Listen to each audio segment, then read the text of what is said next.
Tonight, the first topic we explore is the life and legacy of Eleanor Roosevelt, a First Lady unlike any before her. A towering figure not just in American politics, but in the global struggle for human rights. From the halls of the White House to the chambers of the United Nations, Eleanor shaped the 20th century with her quiet determination and unshakable principles. So, before you get comfortable, as always, take a moment to like the video and subscribe to the channel. Only if you enjoy our content. Also, let us know where you're watching from and what time it is for you. Sometimes our stories are too interesting, and we're working on some boring ones.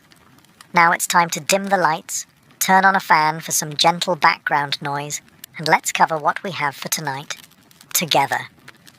Eleanor Roosevelt's life began on the surface with privilege. Born into one of New York's most prominent families on October 11, 1884. But beneath that surface was a quiet and lingering sadness. Her early years were not filled with laughter or light, but with loss, isolation, and longing for love. Her mother, Anna Hall Roosevelt, was a stunning socialite, elegant, charming, and painfully critical.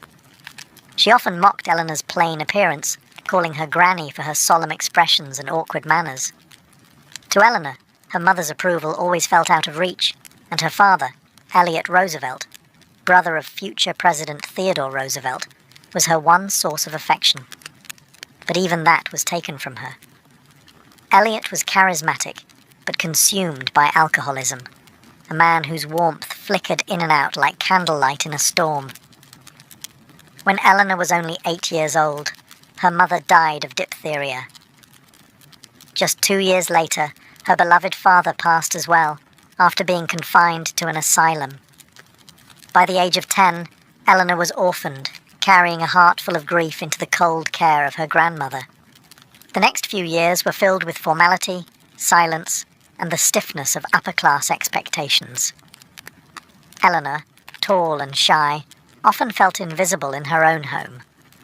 But during those years, she began to develop her most enduring trait, resilience.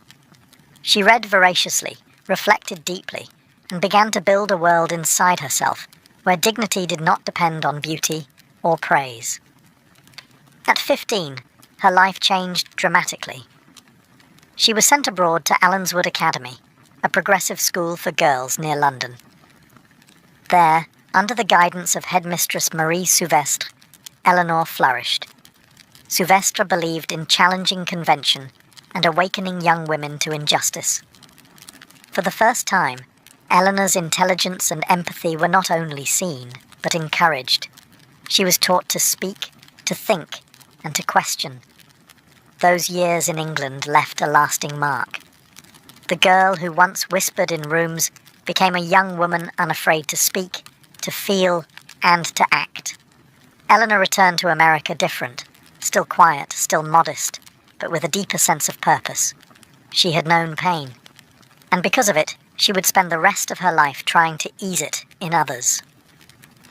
When Eleanor Roosevelt returned from England, she re-entered a world of polished manners and social obligations.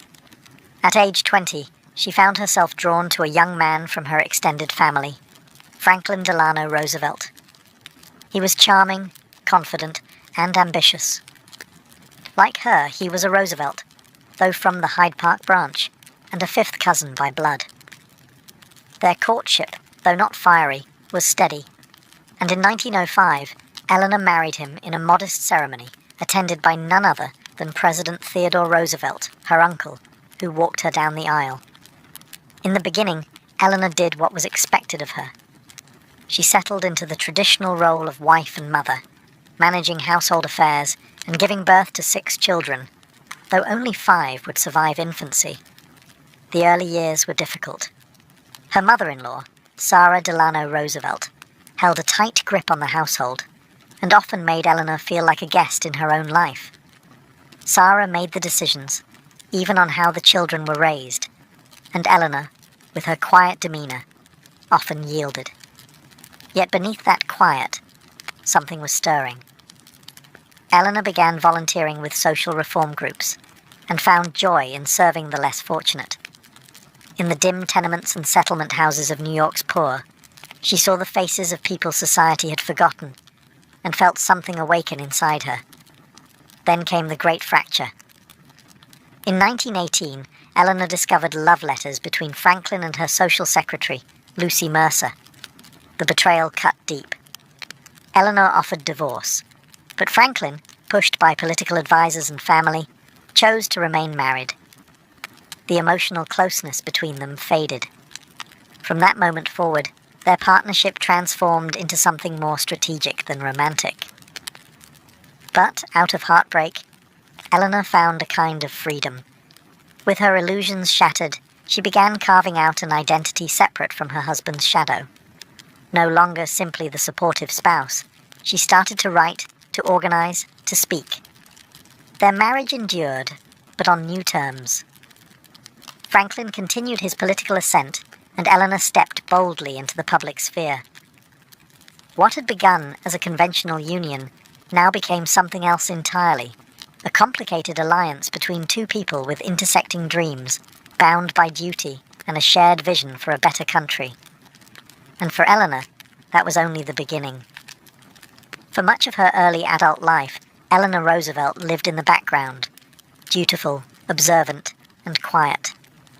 But a sudden crisis would change everything. In 1921, Franklin was struck by a severe illness. At first, doctors thought it was a minor infection, but soon the diagnosis came: polio. It left him paralyzed from the waist down, a devastating blow for a man on the rise in American politics. As Franklin withdrew to Hyde Park for recovery, Eleanor stepped forward. At first, it was out of necessity, attending public events in his place, reading letters aloud to him, managing schedules and correspondence. But gradually, something inside her shifted. The shy young woman, once content to fade into the wallpaper, was finding her voice, and she began to use it. With Franklin's blessing, she threw herself into work. She joined the League of Women Voters, the Women's Trade Union League, and the Democratic Party's Women's Division. She gave speeches, campaigned for progressive candidates, and visited factories and poor neighborhoods. Eleanor was no longer simply helping Franklin. She was becoming a leader in her own right. This period was also marked by new and meaningful relationships. She met journalist Lorena Hickok, affectionately known as Hick. Their friendship was intense and deeply personal. Through thousands of letters exchanged over the years, we see Eleanor as she rarely appeared in public, vulnerable, passionate, and full of longing. These letters hint at a connection that may have gone beyond friendship. But more importantly, they show Eleanor as a woman unafraid to seek closeness and emotional honesty, despite the boundaries of her time. Eleanor also found strength in other communities, women activists, social reformers, and educators, who welcomed her not as a political wife, but as a peer. She travelled across the country, often alone, often to places most women of her class would never dare to go. Coal mines, sweatshops, immigrant schools. She didn't just want to know the issues, she wanted to see them, touch them, and feel them herself. By the late 1920s, she was no longer simply Franklin's wife. She was Eleanor Roosevelt, writer, speaker, teacher, and advocate. The foundation of her public identity had been built brick by brick through experience, heartbreak, and moral clarity. The world was beginning to notice, and soon they'd see her on an even bigger stage. In 1933, as the country reeled from the Great Depression, Franklin Delano Roosevelt was sworn in as the 32nd President of the United States. Millions tuned in to hear his promise of a New Deal, a bold plan to revive a broken economy. But while all eyes were on the new president, quietly beside him stood a woman who would soon transform what it meant to be First Lady. No one expected Eleanor Roosevelt to take a leading role in government affairs. Traditionally, First Ladies hosted events, stood by their husbands, and remained largely silent. But Eleanor was not interested in tradition. Within weeks of moving into the White House, she began carving out a space of her own. She started by traveling, often alone, without fanfare or photographers. She visited coal miners in Appalachia, farmers in the Dust Bowl, and black families in the segregated South. She listened to their stories with quiet attentiveness, not as a politician's wife, but as a fellow American who cared. What she saw horrified her: poverty, discrimination, and desperation. And so she wrote about it. Every day, in her syndicated column My Day, she described what she witnessed.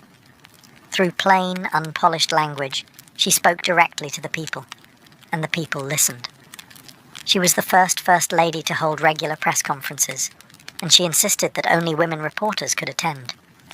At a time when female journalists were often overlooked, Eleanor created opportunities just by existing in power differently. But her actions drew criticism. Some called her unladylike. Others accused her of meddling. Political cartoons mocked her big teeth and strong opinions. Yet she refused to shrink herself for comfort. She said what she believed, even if it made others uneasy. She championed causes that were years ahead of their time: affordable housing, child welfare, racial justice. She didn't wait for permission. She moved. And while Franklin led the nation through crisis, Eleanor became his most trusted advisor. She slipped him notes after dinner, telling him what people in forgotten corners of the country were really saying, what they needed, what they feared, and what they hoped. She wasn't just reshaping the role of First Lady, she was reshaping the country's understanding of leadership itself.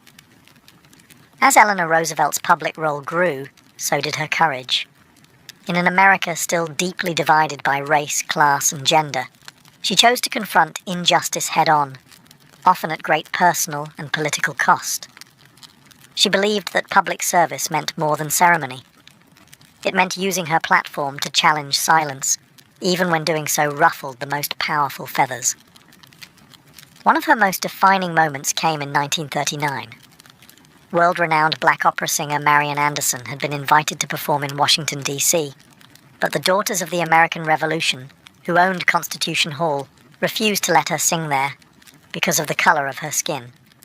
Eleanor Roosevelt was a member of the group, but she didn't try to mediate behind closed doors or soften the scandal.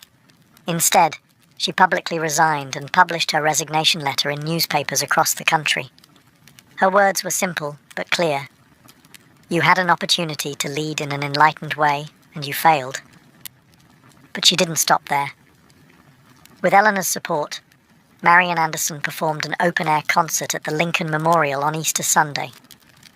Over 75,000 people stood in silence as Anderson sang, her voice echoing off the very monument to freedom. And beside her, though not on the stage, stood the First Lady who made it possible. Eleanor's commitment to racial justice was rare in Washington at the time. She frequently invited black leaders to the White House, including educator Mary McLeod Bethune, whom she considered a close friend and advisor. She used her column to call out discrimination, whether in housing, employment, or education. And she did so knowing it would cost her political capital, and sometimes even safety. During World War II, she opposed the internment of Japanese Americans, one of the darkest decisions in U.S. wartime history. She visited the camps, spoke to detainees, and later called the internment a tragic mistake, well before many others dared to speak out. Eleanor understood the cost of truth-telling, but she also knew that silence was more dangerous. Her moral compass rarely wavered, and it led her into places where few First Ladies had ever gone, not for applause, but for justice. And this fierce loyalty to human dignity would soon take her far beyond the White House. From the outside, Eleanor and Franklin Roosevelt's marriage looked like a classic political partnership, refined, poised, and united. But beneath the surface was a far more intricate emotional landscape, one shaped by betrayal, forgiveness, distance, and unexpected sources of love and companionship. Their union had already shifted after Franklin's affair with Lucy Mercer was exposed in 1918. Eleanor never truly recovered from the pain. Though they remained married and continued their political collaboration, the intimacy they once shared quietly dissolved. They lived increasingly separate lives, often in different parts of the White House, linked more by duty than by affection. Eleanor, in search of emotional connection, formed deeply meaningful relationships with others, most notably with Lorena Hickok, a sharp-witted Associated Press reporter known simply as Hick. Their correspondence, preserved in thousands of letters, reveals a powerful bond. Eleanor's words were tender, vulnerable, and at times poetic. She called Hick darling, and longed for her company when they were apart. Whether romantic or not, the relationship was undoubtedly one of the most emotionally fulfilling of Eleanor's life. She also built close friendships with other women, activists, journalists, educators, many of whom provided companionship, stimulation, and the intellectual warmth she rarely found in her marriage. These friendships sustained her, anchoring her through the chaos of public life and the solitude of personal disappointment. Meanwhile, Franklin maintained his connection with Lucy Mercer. After Eleanor's discovery, they agreed never to divorce, primarily for political reasons, but the emotional threads between Franklin and Lucy were never fully severed. In fact, it was Lucy who was quietly by Franklin's side when he died in 1945, something Eleanor only discovered afterward. The revelation reopened old wounds, but by then, Eleanor had long since learned to carry heartbreak without letting it break her. Despite all this, Eleanor and Franklin remained a formidable team. She advised him on legislation, whispered insights from her travels across the country, and kept him connected to the people beyond Washington's polished walls. She was, in many ways, his conscience. Their relationship defied simple definitions. More than a love story, not quite a friendship, never fully a political act. It was, like Eleanor herself, complicated, dignified, and deeply human. When President Franklin Roosevelt died in April of 1945, many assumed Eleanor Roosevelt would quietly step away from public life. She had served her time, they thought. She had been First Lady longer than any woman in history. Surely now she would retreat, perhaps to write memoirs, tend to grandchildren, or rest after years of tireless work. But Eleanor had no interest in fading into the background. In truth, her most impactful chapter was just beginning. Later that same year, President Harry Truman asked her to serve as a delegate to the newly formed United Nations. Many were surprised. She wasn't a trained diplomat, she wasn't a lawyer, she was a widow in her 60s. But Truman saw something others didn't: her deep moral authority, her experience with injustice, and her rare ability to speak to the world not as a politician, but as a human being. Eleanor accepted. And as she stepped into the halls of the United Nations, she carried with her more than just experience. She carried the voices of the forgotten. She was soon appointed chair of the UN Commission on Human Rights. It was a daunting task. The world was still recovering from the ashes of World War II. Millions dead, cities destroyed, nations fractured. The Holocaust had revealed horrors too great for words. And now, somehow, the world was supposed to agree on a shared vision of human dignity. Eleanor led the way. She worked day and night with delegates from across the globe. Men and women of different faiths, ideologies, and politics. The room was often tense, voices raised, compromise elusive. But Eleanor, with her calm persistence and quiet authority, guided them forward. In 1948, the Universal Declaration of Human Rights was adopted. It was a groundbreaking document that outlined in simple language the fundamental rights every person on Earth is entitled to, regardless of race, nationality, gender, or creed. Eleanor Roosevelt called it her proudest achievement. She had stepped onto the world stage not as a queen, not as a general, not as a president, but as a voice of moral clarity. She believed in the dignity of every life, and now that belief had been etched into history. Eleanor had become not just America's First Lady, but the world's. Even after helping to shape one of the most important documents in modern history, Eleanor Roosevelt didn't rest. In her later years, she remained a towering presence, writing, speaking, and traveling the world to champion the causes she believed in. If anything, the end of her time in the White House had freed her. Now, unbound by ceremonial duties, she could be fully and unapologetically herself. Throughout the 1950s, she wrote prolifically. Columns, essays, and books. Her voice became a fixture in American households, not just as a reminder of the past, but as a guide for the future.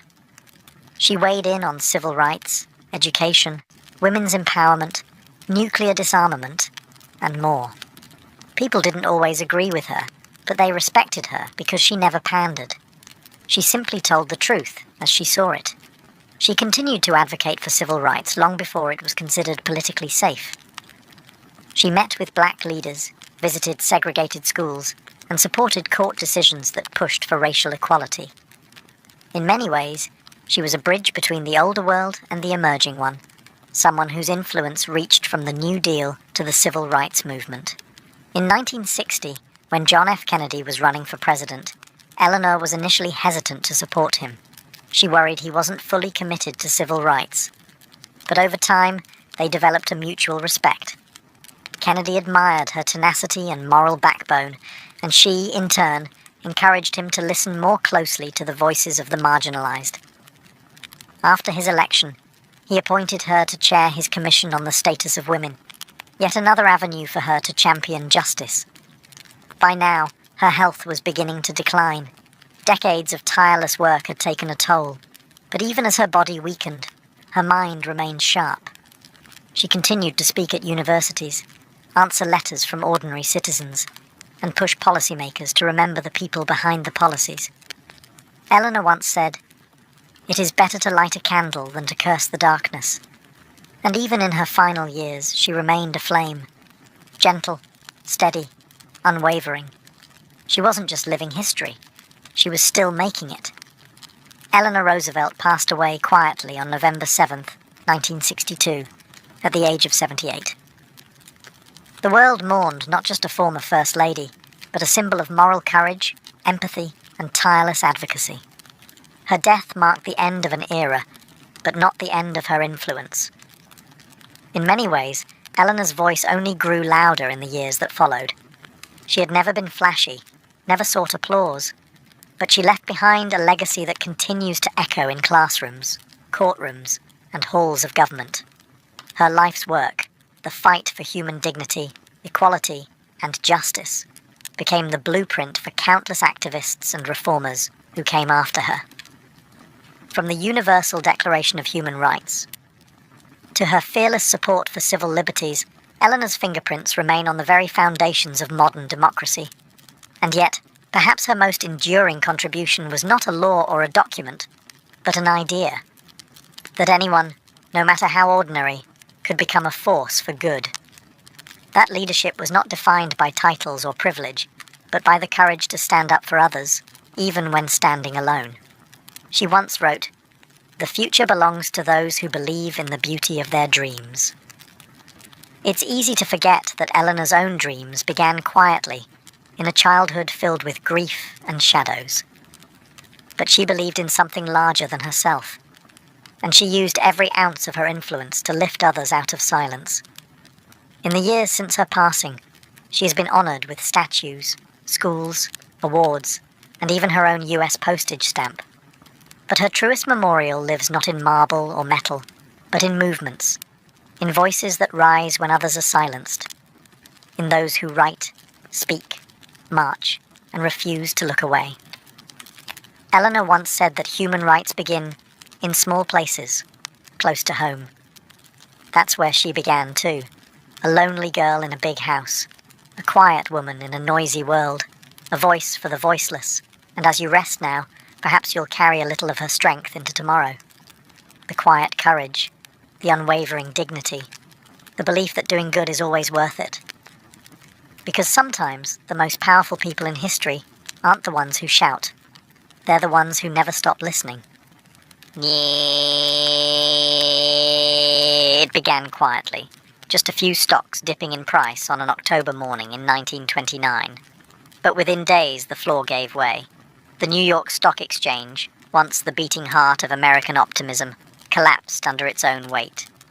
Prices plummeted, panic erupted, and by the end of what would be called Black Tuesday, fortunes were erased, banks trembled, and the illusion of endless prosperity was shattered.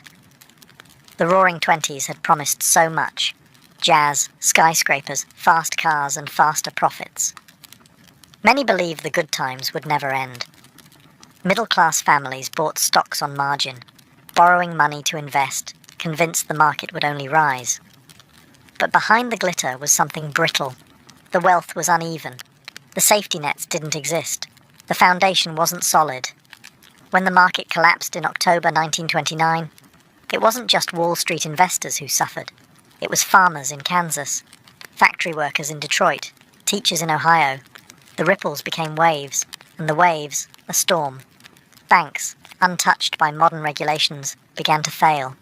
There was no insurance, no government backup, no recourse. When a bank went under, depositors lost everything. People rushed to withdraw their money, only to find locked doors and empty vaults. Trust vanished overnight. Factories halted production. Orders dried up. Employers laid off workers by the thousands.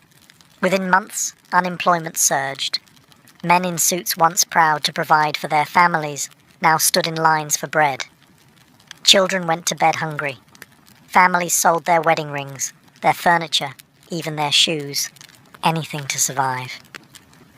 The crash did not cause the Great Depression on its own, but it was the spark that lit the dry fields of an already unstable economy. It exposed the fragility of a system built on speculation, overconfidence, and unequal wealth. By the end of 1930, what had started as a market downturn had spiraled into a national, and soon, a global, catastrophe. This wasn't just a financial crisis. It was a collapse of the American dream. And while the numbers tell one story, billions lost, millions unemployed, the human stories would prove more powerful. Stories of dignity and despair, of survival against the odds, of a country that fell hard, but would find a way to stand again. As the 1930s unfolded, the Great Depression tightened its grip. By 1933, the United States faced unemployment rates nearing 25%. Millions of Americans suddenly found themselves without work, without wages, and without hope. The dreams of the 1920s had turned into long, desperate nights of hunger and uncertainty.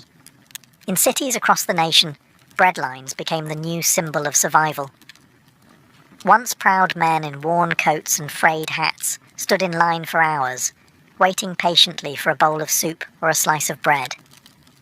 These meals, offered by churches and private charities, were often the only food they'd see all day. Shantytowns began to appear on the edges of cities, makeshift communities of cardboard, scrapwood, and old metal. People called them Hoovervilles, a bitter nod to President Herbert Hoover, whose failure to respond meaningfully to the crisis left many feeling abandoned. These were not just homeless camps. They were testaments to survival. Families slept in cars, burned newspaper for warmth, and patched clothes until they could no longer be worn. Inside homes that still had roofs, life was filled with silent sacrifices. Mothers skipped meals so their children could eat. Shoes were stuffed with newspaper to stretch their use. Bartering returned, with goods traded for services, bread for milk, labour for coal. The economy had regressed to basics. Survival replaced ambition. For those who had once known security, the fall was especially hard. Former businessmen begged on corners. College graduates scrubbed floors. Children left school to work whatever jobs they could find. Dignity, once abundant, became a quiet casualty. And through it all, there was a shared understanding that something had broken. Not just in banks or factories, but in the promise of the American system. The land of opportunity now looked like a land of hunger. Yet, there were moments of solidarity too. Neighbours shared what they had. Communities pooled resources to help each other endure. Though the pain was widespread, so too was the will to survive. This was no ordinary recession. It was an unravelling of life as people knew it. The question on every face was the same. How long would this last? And what would be left when it was over? While the cities struggled with unemployment and hunger, a different kind of catastrophe was unfolding in the American heartland. In states like Oklahoma, Kansas, Texas, Colorado, and New Mexico, the land itself was dying. What began as a drought soon escalated into one of the worst environmental disasters in US history. It would come to be known as the Dust Bowl. For decades, farmers had ploughed the prairie flat, tearing up native grasses to plant wheat and corn. In boom years, the soil yielded plenty, but those grasses had served a purpose, holding moisture, anchoring the earth against the wind. When the rain stopped in the early 1930s and the sun scorched the land dry, the bare soil turned to powder. Then came the wind. Great dust storms, some hundreds of miles wide, rolled across the plains like black walls. They swallowed farms, silenced animals, and turned day into night. Dust crept into every corner, through window cracks, under doors, into lungs. Children coughed up dirt. Cattle choked to death. Crops withered before they could grow. Families tried to endure, but many reached a breaking point. Packed into rickety trucks and sedans, entire communities fled westward, toward the promise of California. They were nicknamed Okies, regardless of their actual origin, and they found little welcome on the other end of the journey. The golden dream of California was often just another field, another day's work picking fruit for pennies, and another night spent sleeping under the stars. Photographers like Dorothea Lange captured the despair in unforgettable images. Mothers with lined faces, barefoot children clinging to their arms, eyes staring into an uncertain future. Writers like John Steinbeck gave them a voice in books like The Grapes of Wrath, documenting the quiet endurance of the displaced. The Dust Bowl wasn't just a weather event. It was a lesson in how human actions, left unchecked, could unravel nature's balance. Poor farming practices, driven by short-term profit, had turned fertile land into desert. And for the families who lived through it, the storms were more than physical. They were storms of identity, of purpose, of belonging. The earth had turned on them, and all they could do was keep moving, keep hoping. Some never returned. As the country spiraled deeper into despair, President Herbert Hoover remained firmly committed to a hands-off philosophy. A man of industry and self-reliance, Hoover believed that the economy would heal itself. He urged Americans to stay optimistic and resist panic. He called for voluntary cooperation, for charities and local governments to step up. But the suffering had outgrown speeches. Factories sat idle. Crops rotted in fields with no buyers. And yet the federal government hesitated. Hoover feared that direct relief would make citizens dependent. He believed too much government would undermine the American spirit. To millions of hungry families, those beliefs felt out of touch. As frustration grew, so did protests. One of the most heartbreaking moments came in 1932, when over 20,000 World War I veterans marched on Washington, demanding early payment of bonuses promised to them years before. They had served their country in battle, and now faced poverty at home. With no money, they built a tent city near the capital, peacefully waiting for an answer. Hoover refused to meet with them. Eventually, he ordered the camps cleared.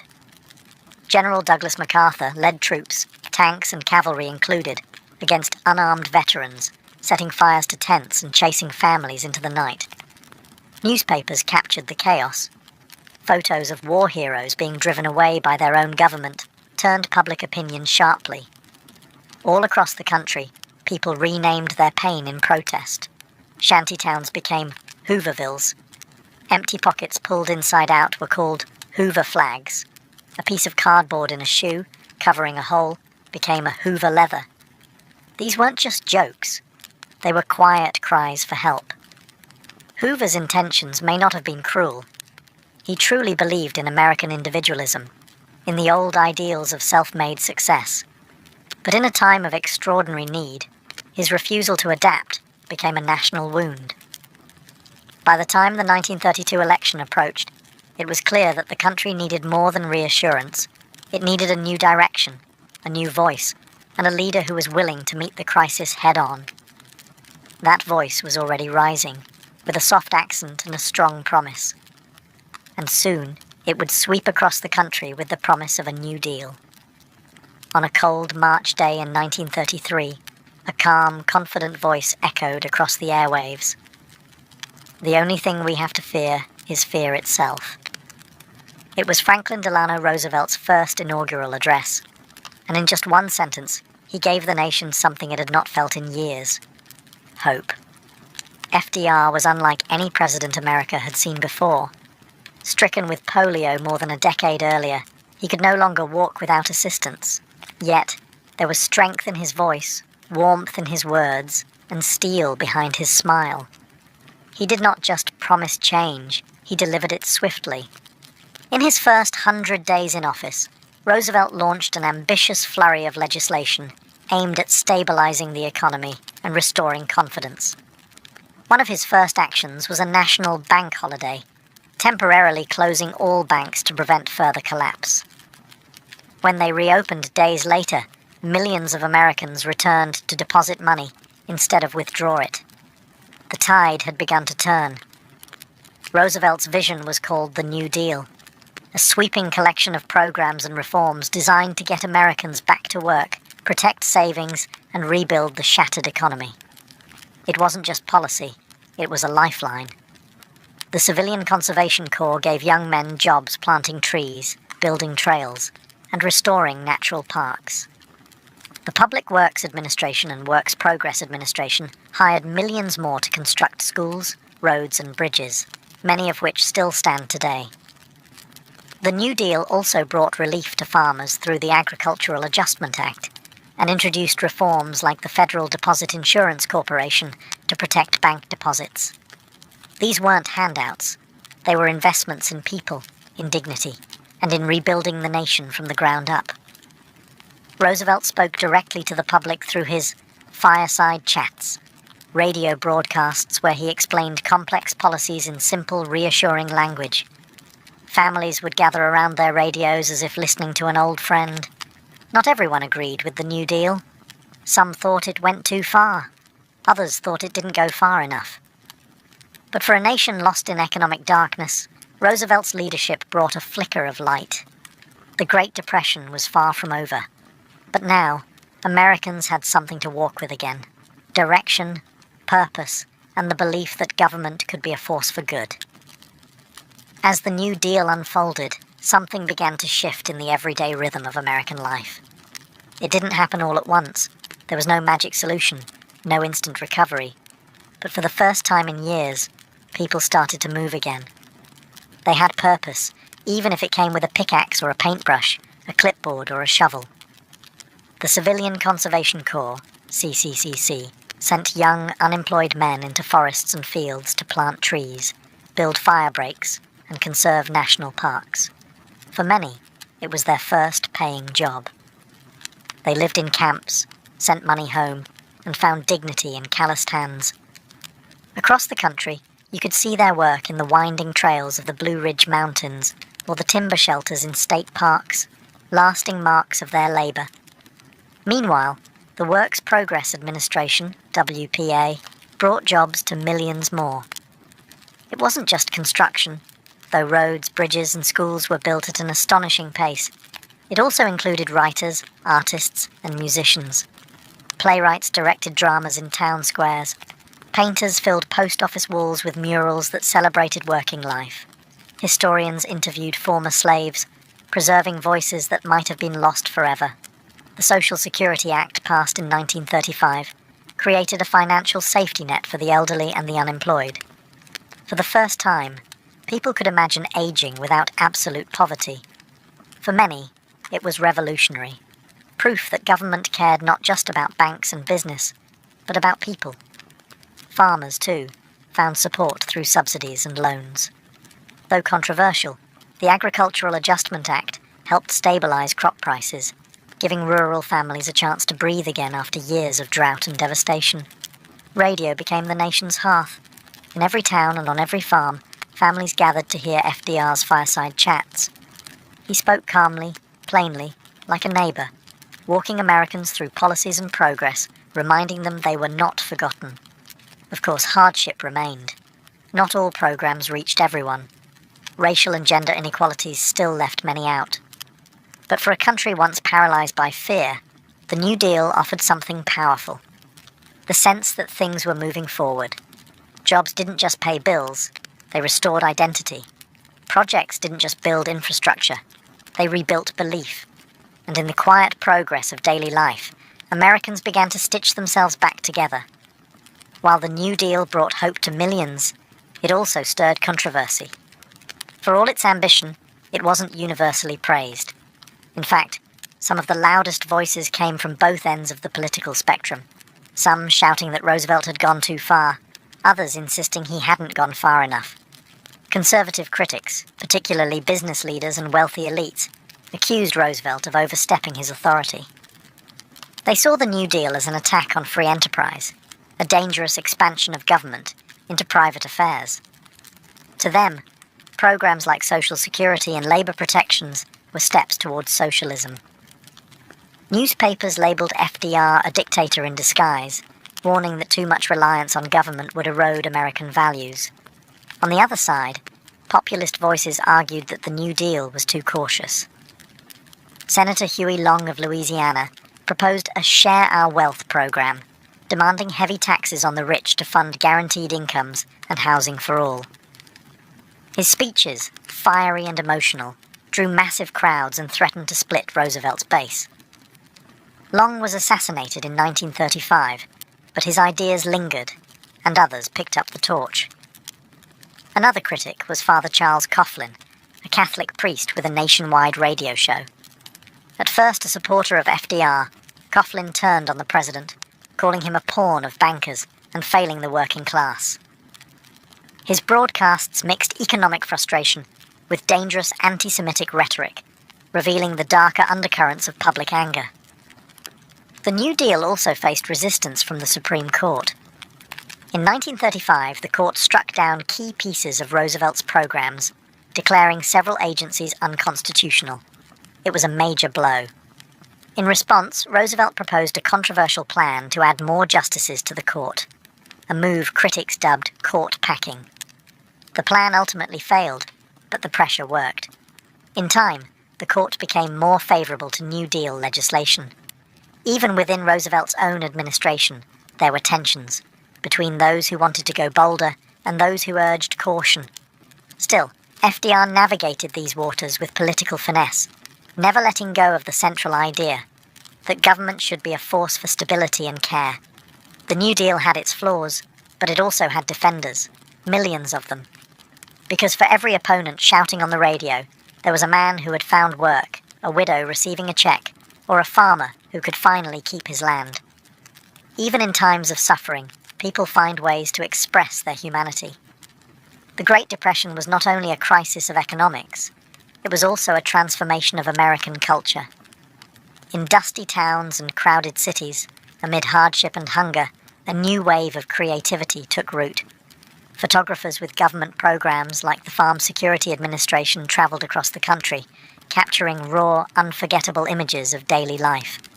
One photograph, Migrant Mother by Dorothea Lange, became a symbol of the era, a worn woman, children clinging to her sides, her eyes full of worry and strength. These images didn't just document hardship, they dignified it. They reminded the nation that behind every statistic was a human soul. Writers responded too. John Steinbeck's The Grapes of Wrath told the story of the Joad family, forced to leave their Oklahoma farm and travel west in search of work. It wasn't just a novel. It was a cry for empathy, a mirror held up to the suffering of millions. Other writers, like Richard Wright and Zora Neale Hurston, used fiction to explore race, poverty, and identity in a deeply divided country. The Federal Writers Project, part of the New Deal, gave thousands of authors a way to survive and contribute. They documented oral histories, interviewed former slaves, and wrote state guides that captured the unique voice of each region. The government, for one rare moment, paid people to tell stories. Music also played its part. Folk singers like Woody Guthrie wrote ballads about dust storms, unemployment, and working-class resilience. His guitar famously bore the words, "This machine kills fascists." Songs like "This Land Is Your Land" became anthems not just of protest, but of promise. And then there was film. During those dark years, movie theatres became sanctuaries. For a few cents, Families could escape into fantasy, dancing with Fred Astaire, laughing with Charlie Chaplin, or journeying to Oz with Dorothy. Films like Gone with the Wind and Mr. Smith Goes to Washington reminded audiences of beauty, courage, and possibility. The arts during the Depression were more than entertainment. They were survival. They gave voice to the voiceless and vision to the weary. Even when pockets were empty, imagination remained full. And in those quiet moments of song, story, and cinema, America remembered who it was. By the late 1930s, the United States had begun to stabilize. The wild panic of the early Depression years had eased, thanks in part to the New Deal's reforms and to the resilience of the American people. But the economy remained fragile, and full recovery was still out of reach. Unemployment was high. Wages were low. Many families were still just getting by. Then came something no one wanted, but something that would finally shift the tide. War. In 1939, World War II erupted in Europe. At first, the United States remained officially neutral, though its factories soon began producing weapons, vehicles, and supplies for Allied nations. This production demand brought life back to idle assembly lines and opened doors for workers who had waited years for a job. And when the US entered the war in 1941, following the attack on Pearl Harbor, the transformation was swift and dramatic. Factories ran day and night, churning out planes, tanks, and ships. Millions of men were drafted into military service, while millions of women stepped into the workforce to fill their roles. Rosie the Riveter became a national symbol, not just of wartime industry, but of new possibilities for women's roles in society. The war effort ended the Depression in a way the New Deal alone could not. Unemployment dropped to record lows. People had money in their pockets again. Rationing reminded them of sacrifice, but for the first time in over a decade, the future looked brighter. Yet, the lessons of the Great Depression lingered.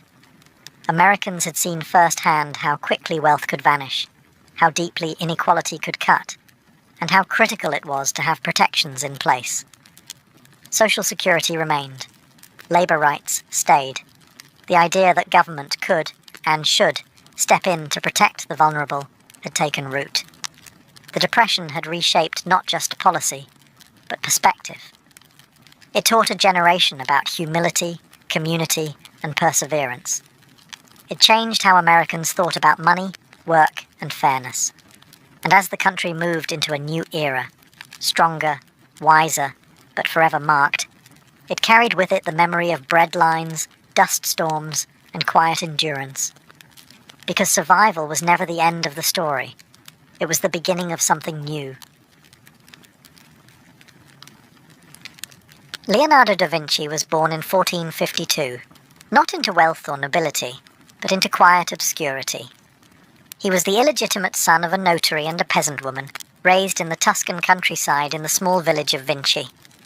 There were no universities in his future, no formal schooling beyond the basics.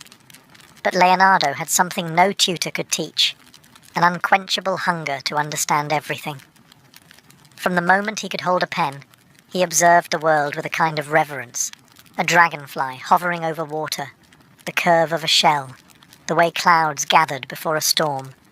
He didn't just see nature, he studied it, deconstructed it, and asked how it worked. And then he wrote it down.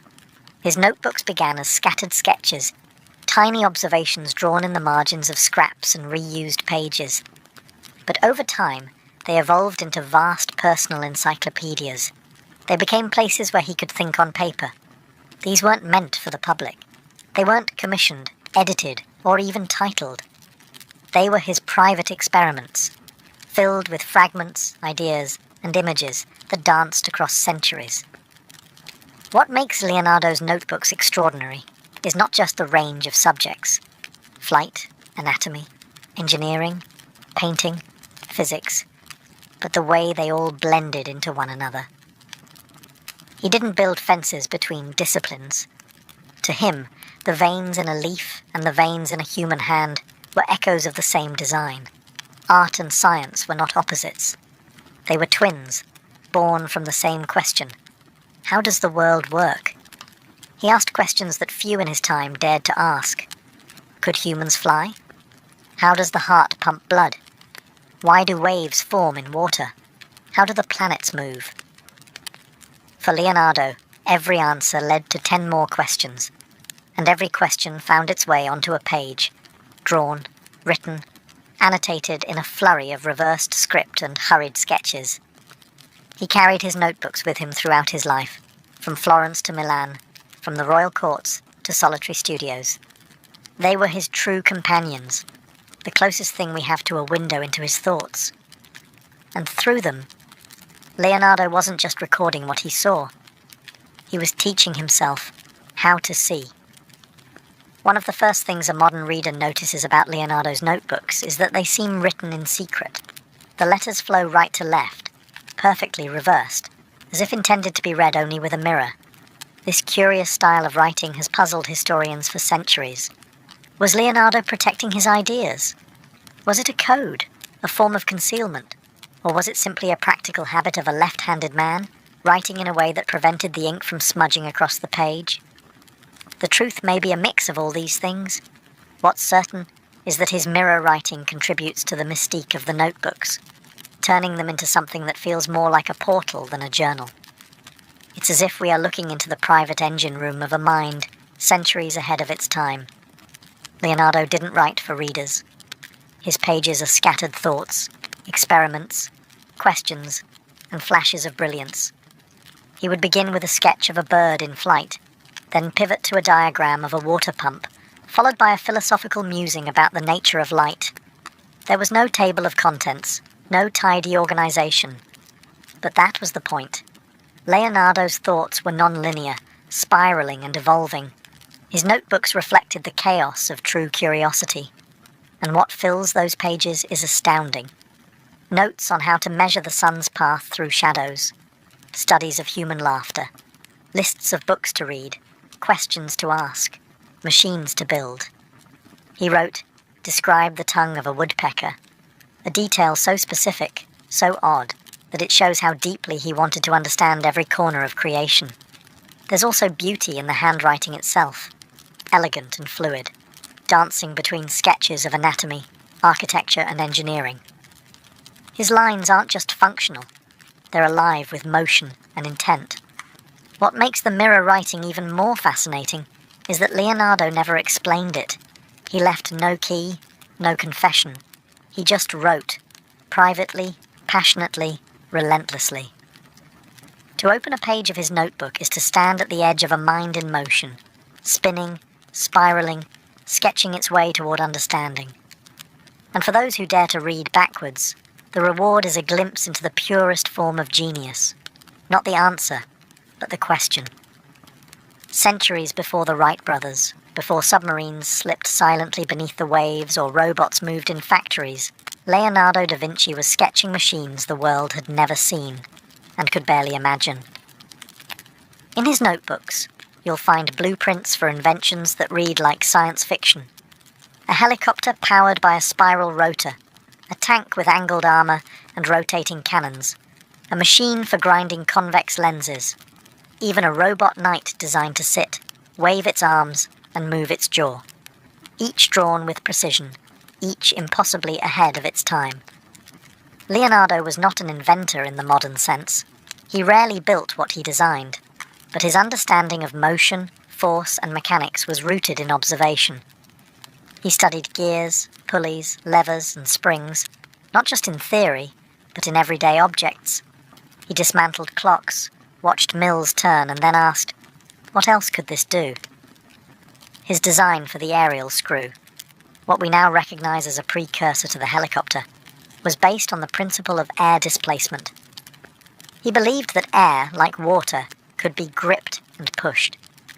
Though no engine existed to power it in his time, the concept was sound. His armored vehicle, drawn like a rolling turtle bristling with weaponry, was intended for battlefield intimidation, part machine, part psychological warfare. He imagined soldiers hidden safely within, advancing under cover of metal. Leonardo also envisioned tools for peace, canal systems, bridge designs, mechanical looms and water-lifting devices. His drawings often included not just a sketch, but notes on how the device would function, how weight would shift, how torque would distribute, how energy would flow. Yet many of these machines remained unrealized. The materials were not yet strong enough.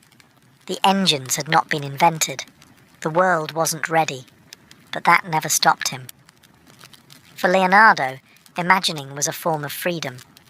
His notebooks weren't about what could be built in his time, but what might be built someday. They were conversations with the future, drawn in ink and hope. And now, centuries later, engineers still study his pages, not just for what they contain, but for the way they think. Because in these machines that shouldn't exist, Leonardo reminds us of the power of ideas to transcend time. In a time when studying the human body was often considered taboo, risky, even heretical, Leonardo da Vinci pulled back the curtain with fearless precision. To him, the body was not a mystery to fear, but a masterpiece to understand. And in his notebooks, that understanding unfolds, layer by layer, muscle by muscle, bone by bone. Leonardo's anatomical drawings are some of the most detailed and accurate ever produced by hand. But they weren't just artistic studies. They were scientific dissections. In the quiet hours of the night, under dim candlelight, he performed autopsies on both humans and animals, often working in secret. Each incision was followed by a sketch. Each sketch, a question. Each question, another page. He mapped the human skeleton with an engineer's eye, measuring the tilt of the pelvis, the rotation of joints, the load-bearing structure of the spine. He explored how muscles contracted and how tendons transferred motion. His studies of the human foot, for example, are so thorough they rival modern medical illustrations.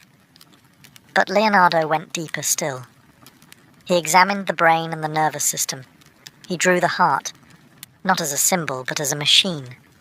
He was the first to accurately describe how the heart's valves function, using wax casts to study their shape. He even guessed, remarkably, that the heart worked like a double pump, circulating blood through a looped system. He sketched fetuses curled inside wombs, drew cross-sections of skulls and sinuses, and detailed the internal organs with delicate, careful lines. These weren't morbid fascinations. They were acts of reverence. For Leonardo, understanding the body was akin to understanding creation itself. And yet, most of this work was never published in his lifetime. His anatomical studies remained hidden in his notebooks, unseen by doctors who could have advanced their fields by decades. It's one of history's quiet tragedies, that so much insight lay in drawers and shelves, waiting to be discovered long after it could have helped. Still, what remains is extraordinary. Through ink and paper, Leonardo translated flesh into knowledge. He didn't just draw the body, he honored it. And in doing so, he showed the world that beauty is not just skin deep. It's structural, mechanical, miraculous. To Leonardo da Vinci, nature was not a background for human life. It was the grand design. His notebooks reveal a man utterly captivated by the patterns of the natural world. He saw no boundary between the curve of a river and the curve of a spine, between the branching of a tree and the flow of blood through veins. Everything was connected. Everything followed form and function. And everything, he believed, could be understood through observation. He spent hours watching water, how it rippled, swirled, and flowed. He filled entire pages with studies of eddies and whirlpools, comparing their shapes to those found in hair, clouds, and wind. He wrote of how water moved with spirit, always seeking the path of least resistance. And when he drew it, it came alive, not just as liquid, but as a living language. Plants fascinated him too. He sketched leaves with meticulous care, noting how their veins mirrored river deltas. He observed how sunflowers turned their faces to the sun, how vines climbed toward the light. To Leonardo, even the smallest flower was an expression of geometry and light. He found order in chaos, the spirals of snail shells, the chambers of fruit, the flight of birds. All of it followed hidden rules, and he set out to find them. He studied proportions not only in the human form, but in animals, in architecture, and in rock formations. His famous drawing of the Vitruvian Man was not just about anatomy. It was about harmony. It was his attempt to show that the human body itself reflected the architecture of the universe. Even weather patterns intrigued him. He tried to map the structure of storms and the behavior of winds. His sketches of turbulent air and crashing waves show not just scientific interest, but artistic awe. He wanted to understand nature not to control it, but to collaborate with it. Leonardo believed that beauty was not just pleasing, it was functional, that every line in nature served a purpose, and that by learning to see as nature sees, we could create better art, better machines, and perhaps better lives. In his notebooks, nature is not a subject, it's a teacher, and Leonardo was its most devoted student. To many, Leonardo da Vinci is remembered first and foremost as a painter, the mind behind The Last Supper and the Mona Lisa. But what made his art so revolutionary wasn't just the pigment or the brushwork. It was the engineering behind the beauty.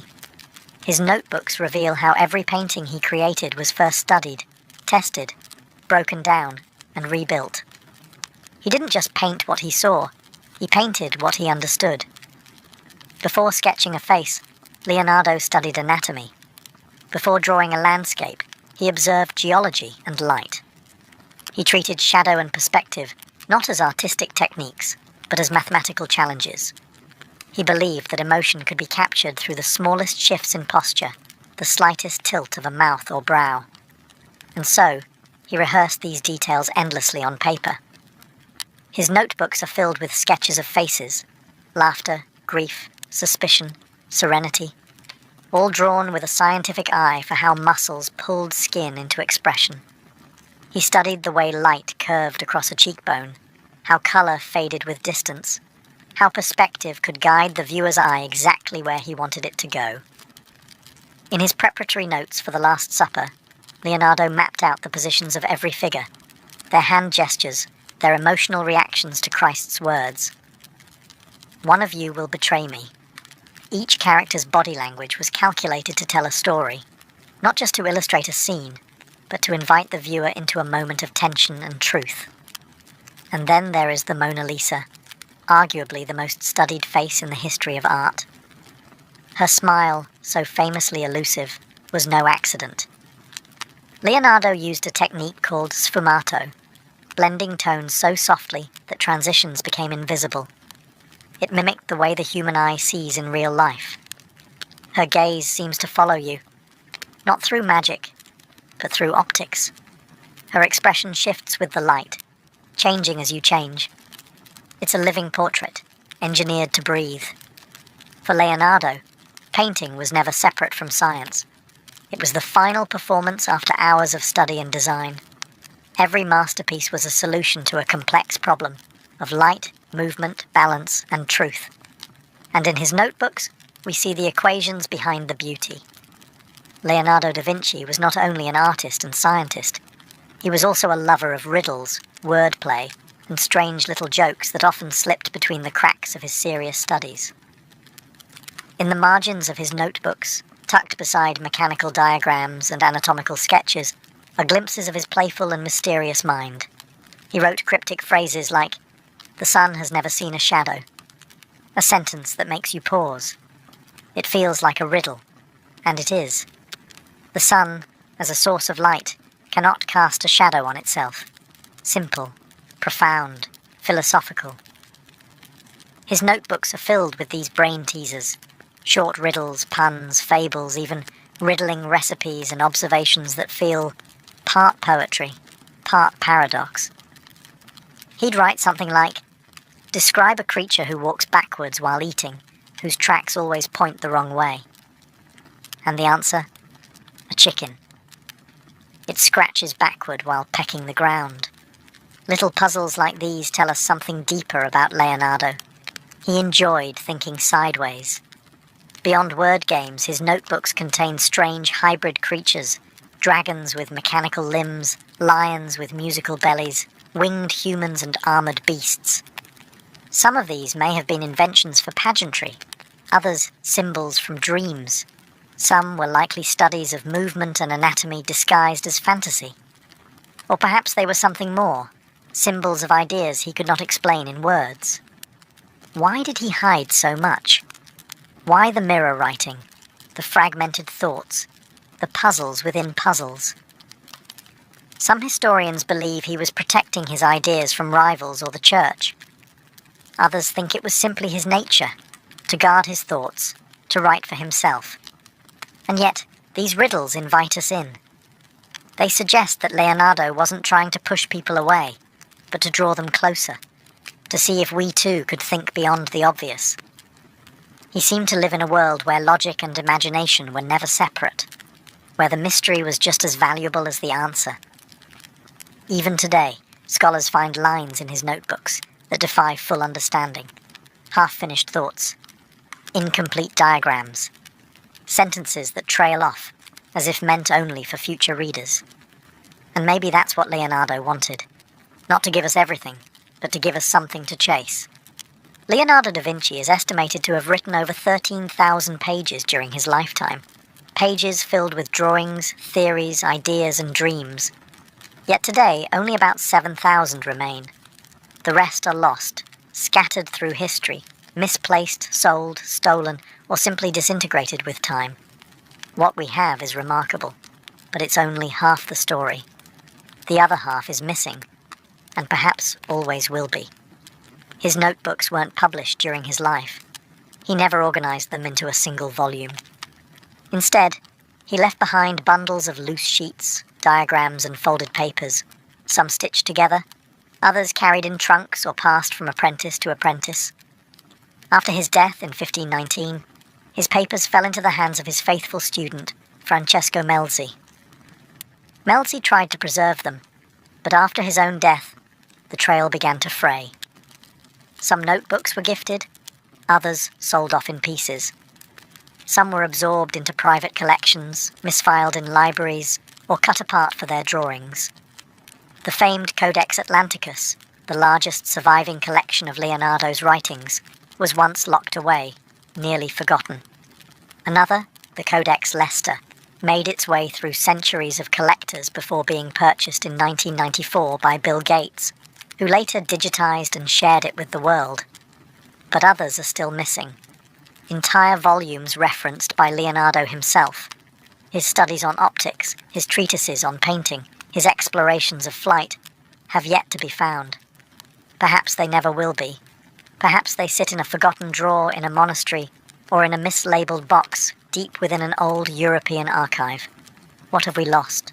Diagrams of machines that could have changed history? Observations that predated modern science by centuries? Ideas too radical for his time, waiting quietly for hours? And yet, what survives is enough to ignite wonder. Every time a missing page is rediscovered, it's like hearing Leonardo's voice again. Soft, curious, full of questions. The gaps in his notebooks aren't just absences, they're invitations. To explore, to imagine, to continue the conversation he started over 500 years ago. Because what Leonardo left behind was more than knowledge. He left a trail of breadcrumbs leading into the unknown. Leonardo da Vinci died in 1519, in the quiet service of the King of France, far from the streets of Florence and Milan, where he had once captured the soul of the Renaissance. He left behind no children, no school bearing his name, no single magnum opus that explained his vision. What he left instead were pages, thousands of them, filled with drawings, diagrams, riddles, and questions. A lifelong conversation between himself and the universe. Those notebooks, written in mirrored script and scattered across centuries, have outlived empires. They continue to whisper through time, not with final answers, but with endless curiosity. They are a reminder that Leonardo never saw the world as finished. To him, it was always unfolding, always teaching, always inviting the eye to look again. His sketches of flying machines, once fantasies, now echo in the sky as helicopters and drones. His anatomical drawings continue to awe medical students. His studies of water, light, and proportion still inform artists and architects, and his belief that art and science are not opposites but partners feels more relevant now than ever. Leonardo didn't write his notebooks for fame. He rarely published and never boasted. He scribbled in margins, tested ideas without knowing if they'd work, and followed his questions wherever they led. He was driven not by perfection, but by pursuit, not by mastery, but by wonder. And that, perhaps, is his greatest legacy. Because in a world that often demands certainty, Leonardo reminds us of the beauty of not knowing, of taking joy in the mystery, of observing more closely, asking more deeply, and imagining more boldly. His notebooks are not relics of the past. They are living invitations, open one, and you can still feel his presence, a mind alive on the page, drawing, thinking, dreaming, a mind that believed the world was too intricate, too miraculous, to ever be fully understood, but that we must try anyway. Leonardo da Vinci did not leave us with a final theory or a finished system. He left us with an open notebook, and with it, a simple instruction. Look closer. Ludwig van Beethoven was born in December 1770 in Bonn, a modest city along the Rhine River in what is now Germany. He came into a world already filled with expectations. His father, Johann, was a singer at the court chapel and a man who dreamed of turning his son into a prodigy like Wolfgang Amadeus Mozart. But unlike Mozart's gentle upbringing, Beethoven's early years were hard. Johann was strict, often cruel, and drank heavily. When Ludwig was just a boy, he was pulled from his bed at night, forced to practice piano until his fingers were sore and his eyes heavy with sleep. There were no lullabies, only scales and stern corrections. His father wasn't nurturing his talent, he was demanding brilliance. Yet despite the pressure, something remarkable began to grow. Young Beethoven absorbed music like breath. He listened intently to the sounds around him, the chime of bells, the rhythm of footsteps, the murmur of voices. The piano, though a source of stress, became a place where he could speak freely. It was where his emotions could live outside of fear. By age 12, he was already publishing compositions. By 14, he was playing organ at the court. And though he lacked formal education, he had something greater: instinct, intensity, and the kind of imagination that could not be taught. He was a quiet, often lonely child, misunderstood by those around him. But in music, he found something stable, something pure.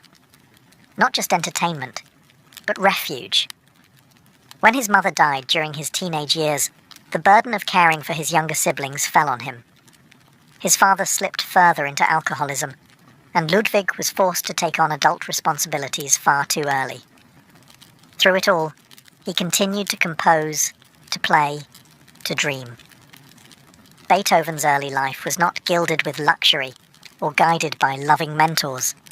It was shaped by hardship, discipline, and an urgent need to express what he could not say out loud. And in that crucible of silence and pressure, the spark of genius began to burn. Long before his world would fall silent again, Beethoven had already learned to hear with more than just his ears. He had learned to feel music. When Beethoven arrived in Vienna at the age of 21, the city was alive with music. It was the cultural epicenter of Europe, where the streets hummed with melody and salons rang with conversation. The great composers of the time, Mozart, Haydn, and Salieri, had all walked these same cobbled roads. For Beethoven, this was not just a change of scenery, it was the beginning of transformation. Vienna welcomed him not as a polished gentleman, but as a wild, moody genius with unkempt hair and a fiery spirit. He wasn't interested in charming the elite with small talk. He let his music speak instead. And it roared. His improvisations at the piano left audiences stunned. He would sit at the keyboard and unleash entire worlds. Tender, fierce, stormy, divine. Often with eyes closed, as if channeling something beyond him. Though he studied briefly with Joseph Haydn, their relationship was tense. Beethoven respected him, but sought his own voice.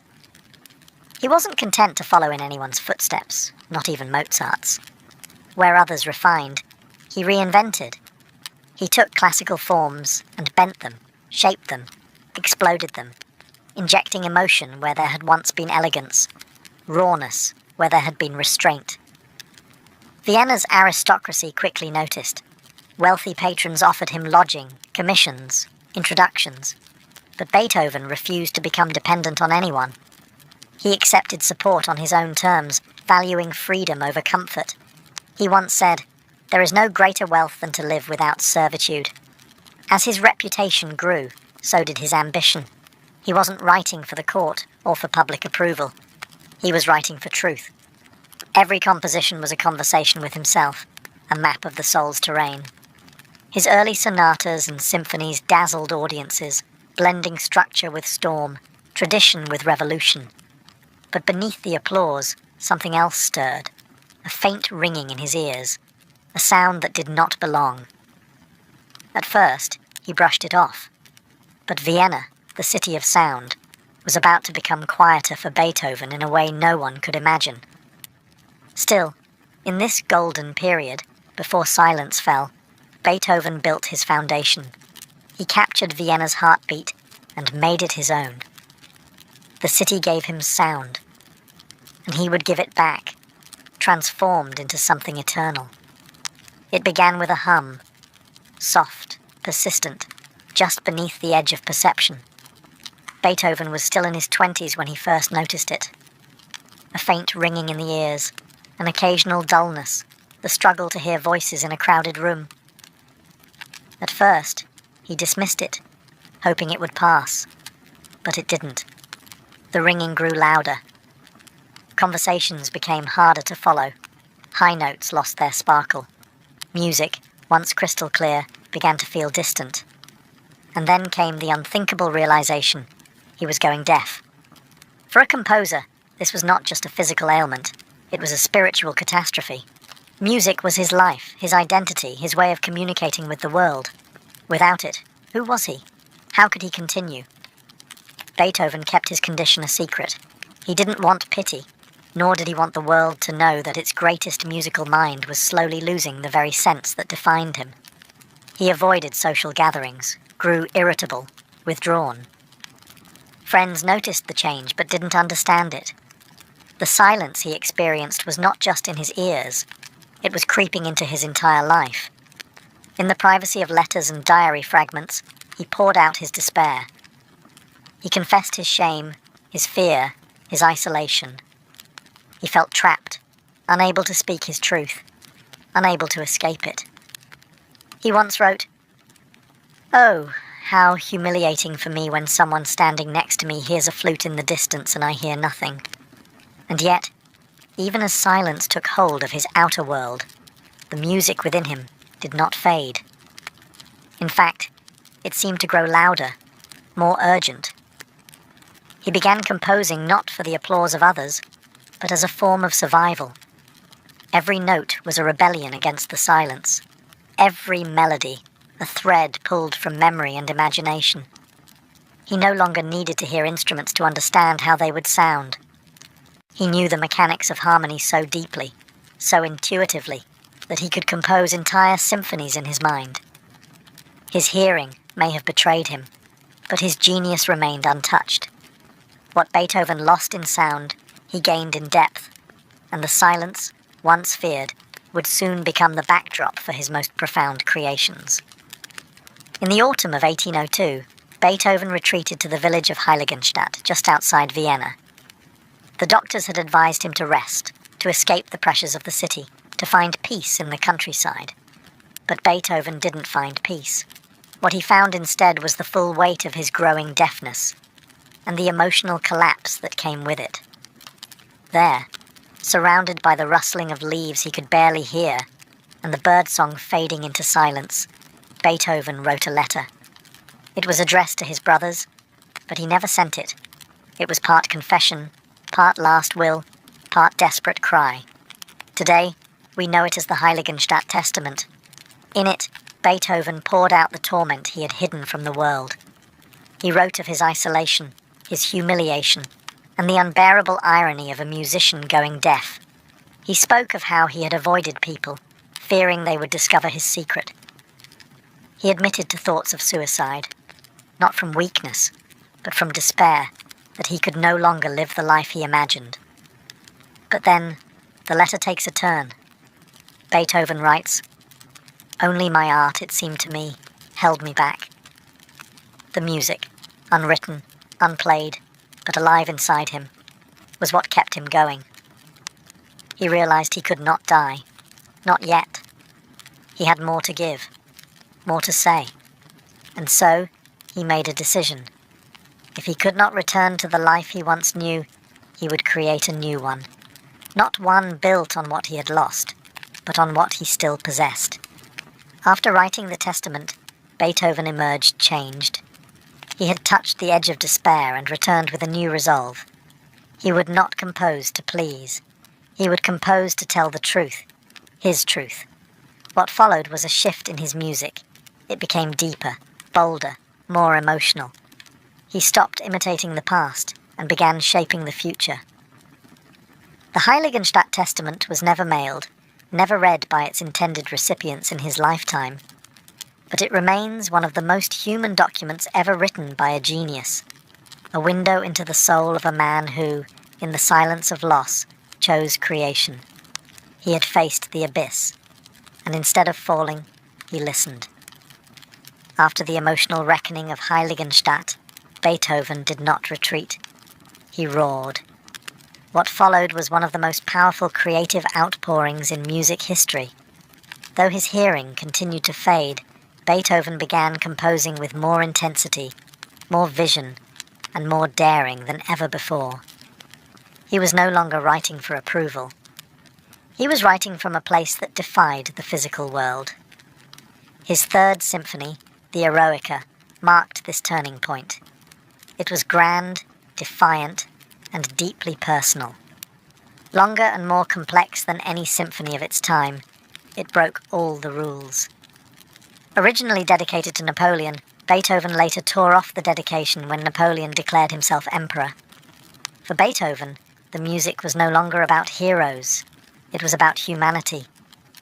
Triumph, grief, and resilience swirled through its notes. He had begun to speak a new musical language, one forged in struggle. Then came the Fifth Symphony, with its unforgettable four-note opening, da-da-da-dum. Beethoven called it Fate Knocking at the Door. Short, stark, and unforgettable, it opened with tension and refused to let go. It was as if Beethoven had compressed the entire drama of existence into one sharp gesture: question, conflict, transformation, and triumph. Even now, centuries later, it echoes like a heartbeat. These weren't just beautiful compositions. They were emotional statements. Beethoven was writing from the core of himself, from a space beyond sound. He could no longer hear the music the way others could, but he knew how it would feel. He didn't need to listen with his ears. His mind had become its own concert hall. While others composed for the salons of the elite, Beethoven was composing for the human soul. He pushed boundaries of form, of harmony, of what music could express. His pieces were filled with contrasts, rage and peace, despair and hope, thunder and whisper, and always, beneath it all, a sense of struggle. A man wrestling with fate, with silence, with the limits of his own body, and transcending them through art. Beethoven's deafness no longer defined what he had lost. It became the doorway to a deeper world, one that few could enter. And through his music, he invited us to follow. By the time Beethoven entered his final decade, his world had narrowed. His deafness was near total. Communication required notebooks. His health was fragile, his finances uncertain, and many of his closest companions had faded away. But his mind had never been more alive. Out of this solitude came his late style, music more introspective, more spiritual, and more mysterious than anything he had written before. These works weren't designed to impress audiences or win applause. They were inner dialogues, prayers without words, questions without clear answers. His late piano sonatas drifted far from tradition. Some were whisper-soft, others exploded with sudden intensity. In one moment, he would linger on a single note like a breath held too long. In the next, the music would leap unexpectedly, as if chasing a thought it couldn't quite catch. He wasn't following form anymore. He was following feeling. Even more astonishing were his late string quartets, works that baffled his contemporaries and still challenge musicians today. Their structure bends and twists, their melodies arrive like distant memories, and their silence speaks as loudly as their sound. In the Cavatina from Opus 130, Beethoven notated the passage beklemmt, meaning oppressed or choked with emotion. When played, it feels like the heart of a man remembering pain he can no longer express in words. These were not compositions for a public hall. They were letters to something beyond. As if Beethoven, unable to hear the world, had begun writing for eternity itself. Listeners at the time were confused. Some thought he had gone mad. Others didn't know what to make of the strange harmonies, the sudden pauses, the deep sadness that lingered in every phrase. But Beethoven didn't explain. He didn't need to. He once said, "What I have in my heart must come out. That is the reason why I compose."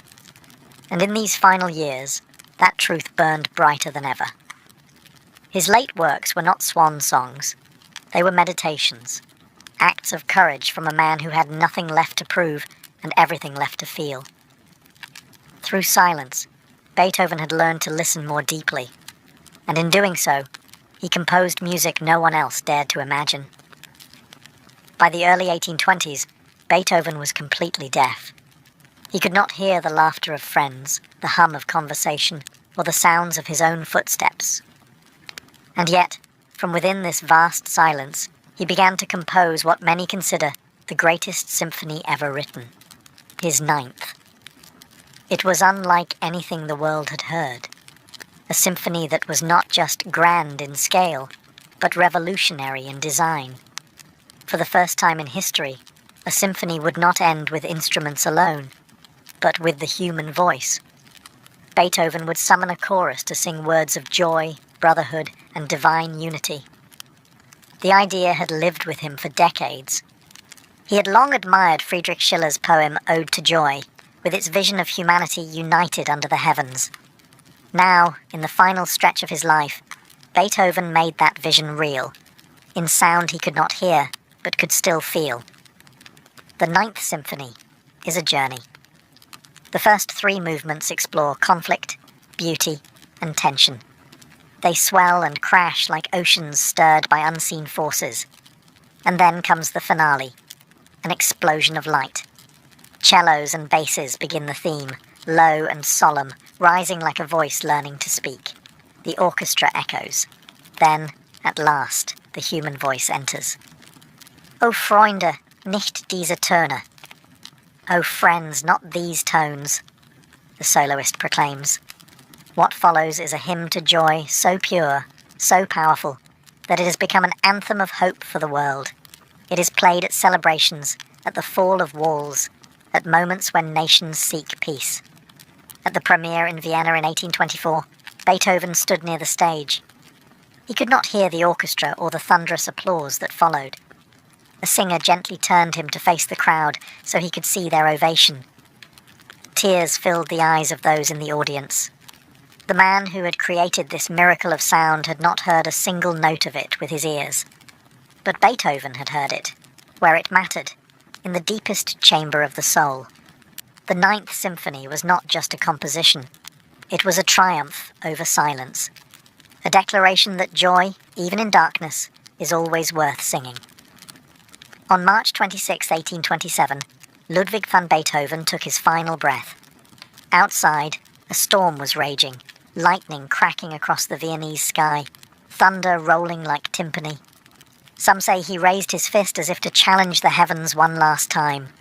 Others say he passed in silence, as he had lived for so long.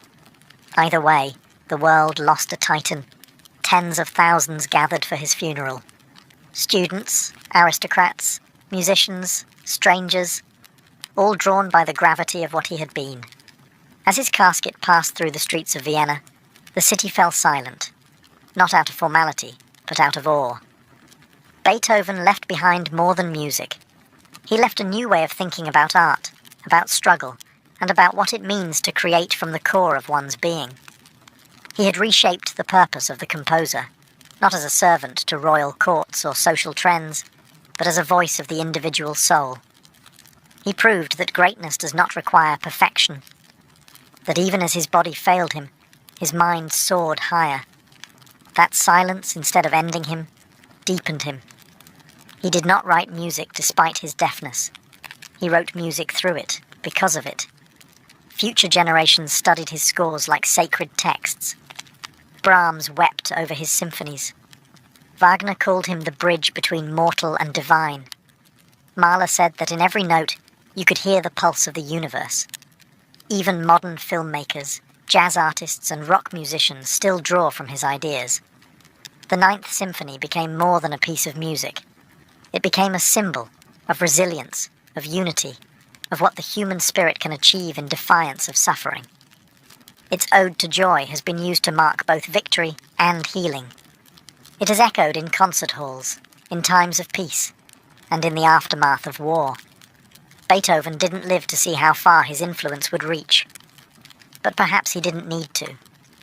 He once said, "Music is a higher revelation than all wisdom and philosophy," and in his silence he had already said everything. The man who lost the world of sound gave us a world of meaning, and in doing so became immortal. Beethoven's life is often remembered as a tragedy turned triumph.